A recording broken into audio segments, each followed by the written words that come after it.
orang yang masak bergabung sudah terpisah. Nah, kalau memang sudah bisa meyakinkan. Segala persiapan untuk menyambut kloter pertama jemaah haji asal Oku Timur pada 2 Mei 2025 dinyatakan siap 100%.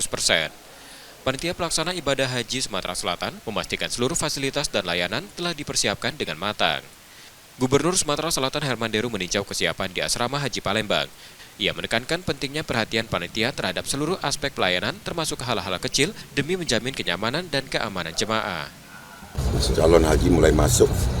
Saya sudah cek semua kesiapan dari mulai front line, perbekalan dokumentasi kesehatan, sampai dengan layanan signal handphone kita persiapkan semua. Dan selalu juga saya ingatkan bahwa haji ini ibadah fisik, maka petugas kesehatan harus mendiagnosa sejak awal bahwa calon jemaah ini perlu dibekali vitamin atau obat apa atau ada saran-saran untuk para jemaah ini bisa melaksanakan ibadahnya dengan baik, melengkapi semua rukun dan wajibnya sehingga pulang sehat dan menjadi haji yang mabrur. Amin. Pihak asrama haji juga menyatakan kesiapan menyambut kedatangan 370 jemaah asal Oku Timur yang dijadwalkan tiba pada 2 Mei pukul 16.00 waktu Indonesia Barat. Jemaah lanjut usia dan penyandang disabilitas akan ditempatkan di kamar-kamar di lantai 1 untuk mempermudah akses.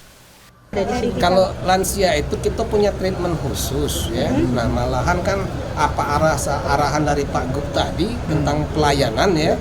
Makanya kita orang hotel kan interpretasinya dengan pelayanan prima ya, service excellent. Artinya apapun juga bentuk untuk peningkatan pelayanan itu kita fokuskan. Berapa total kamar yang disiapkan, Pak?